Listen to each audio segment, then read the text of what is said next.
Section 7.2, solving exponential equations. So there's two different ways we can do this. The first is to get a common base.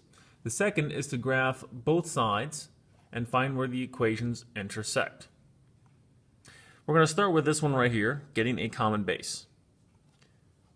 I've got 4 raised to the 2n minus 1, and I've got it equal to 64. So what exponent up here will give me 64? Well, I'm actually going to change this like this. 4 raised to 2n minus 1 is going to have to equal 64 can be rewritten as 4 raised to the third. Now that I have this, I know that these exponents have to be the same.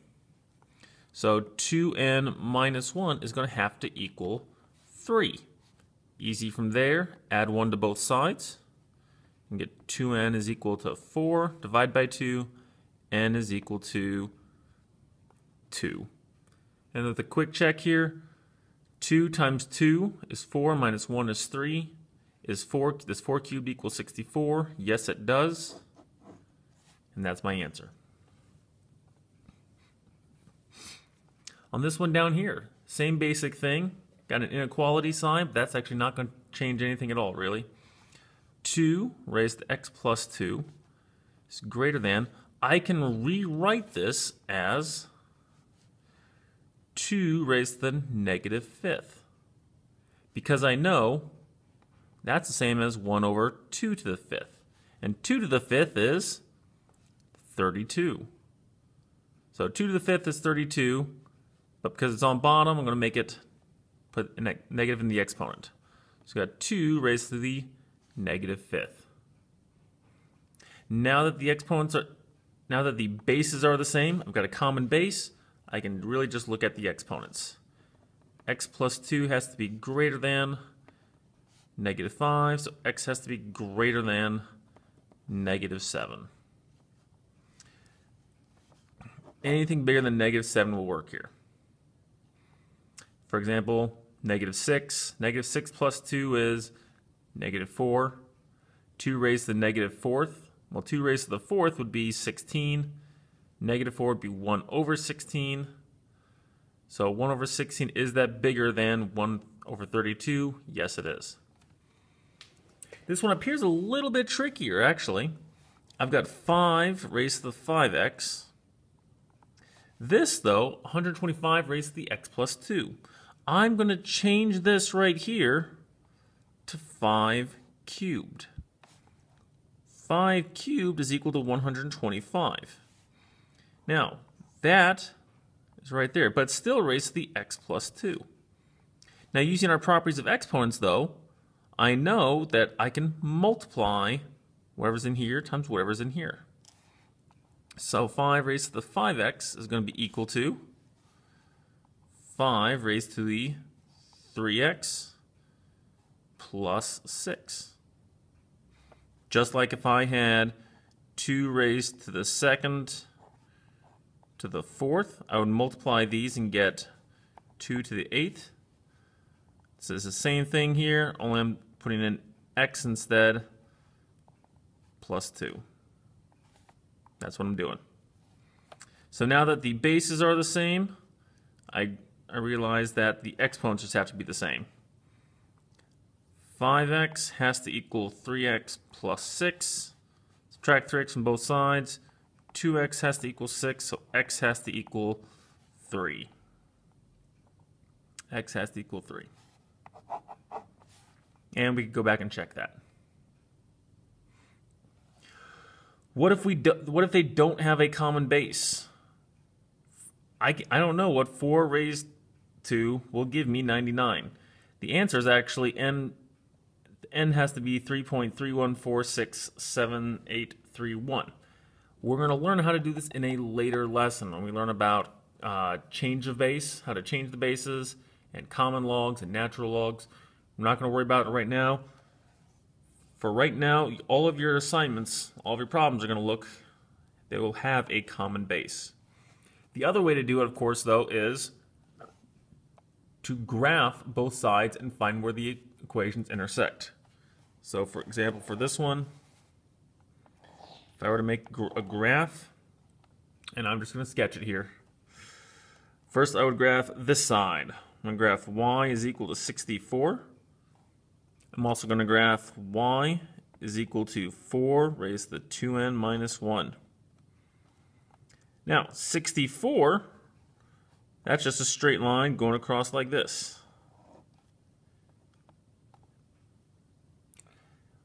Y is equal to 4 raised to the 2n minus 1 would be looking like this. They would intersect at this point right here. And wherever that point is, so if you're using a graphing calculator, easy thing to do, just find out where these two intersect, and that's the answer. That's the answer right there. And you'll find out that n is going to, that x value right here, or the n value, is going to be 2. The coordinates of that point are going to be 2, 64. But that's the answer we're looking for. We could do the same thing for this equation down here, graph these two, find where these two lines intersect, find the x-coordinate there, and then just figure out, oh, is it going to be bigger or smaller? So you can either get a common base, make sure you do plenty of practice with that. You can also graph both sides and find where the equations intersect. That's also very, very simple. Make sure you know how to do both. Applications of these, though. Population, of course.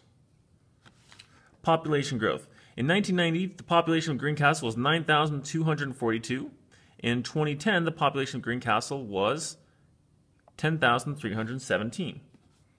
We're going to find an equation to model the population of Greencastle. So, we're going to start with the following. Population is equal to, from our last lesson, we know this is the starting amount.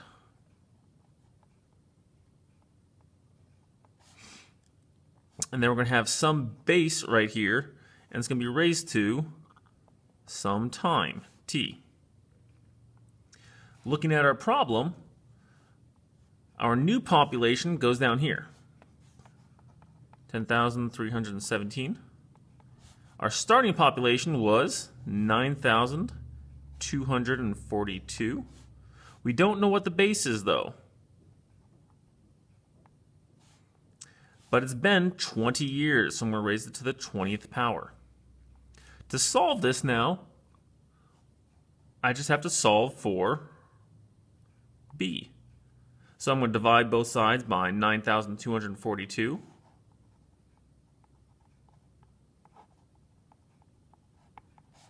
That's b raised to the 20th. Then I'm going to take the 20th root.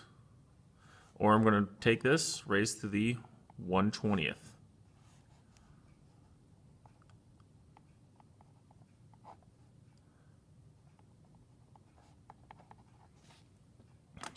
And I'm actually going to plug this in my calculator here. So 10,317 divided by 9,242. I'm going to get that answer. I'm going to raise it to the 1/20th. And that's going to be my population. That's the base number. So it's 1.0055.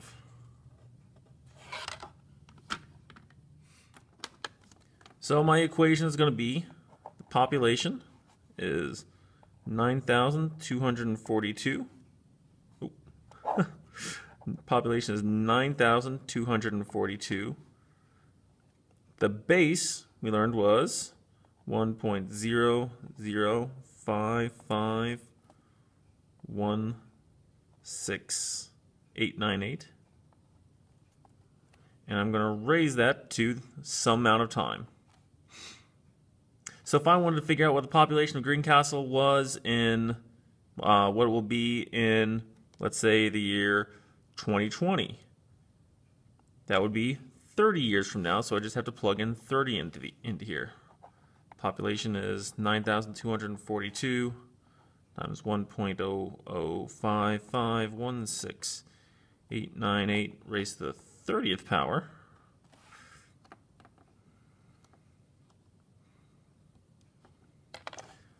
(9,242) times 1.005516898 raised to the 30th power. And we can approximate the population of Greencastle in 2020 to be 1,901 person, somewhere around there. That's assuming if the rate of change in population of Greencastle stays the same. There could be a huge business move in and lots of jobs come in. There could be, it's possible that our local university could close and a lot of jobs leave. So all this depends on several different factors. The other application for this is compound interest. Compound interest generally follows this formula: 1 plus the interest rate divided by the number of times the money compounds each year. So if it's monthly, it'd be 12. If it's bi-weekly, it'd be 26. If it were quarterly, it'd be 4. All that raised to the number of times per year times the number of years. And P is the principal. Principal, of course, is the starting amount. So if you invest $2,000 when your kid is born to help pay for college, the money compounds monthly for 18 years at a rate of 8%. How much is it now worth? All we got to do is fill it in. The principal is $2,000. 1 plus the interest rate was 8%, 0.08. It's compounding monthly, so that's 12 times per year. I'm going to raise that to 12 times 18. So compound 12 times a year for 18 years. And from here, really, I just put in my calculator. 2,000 times 1 plus 0.08 divided by 12 raised to the, I'm going to do a little problem in here, 12 times 18. That $2,000 is now going to be worth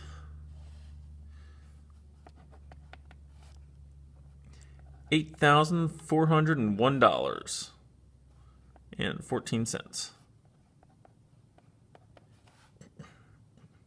It's very important to for expensive things like this, start saving early, because if you don't start saving early enough, it's not going to grow enough interest over time. So there are two applications for you: population growth and compound interest. Make sure you know this formula. It's extremely important. This formula as well. Two applications for you on how to solve and apply exponential equations. Those are just formulas for you, and then here's how to actually solve them if it's possible to get a common base, or you can always just graph it. Thanks for watching.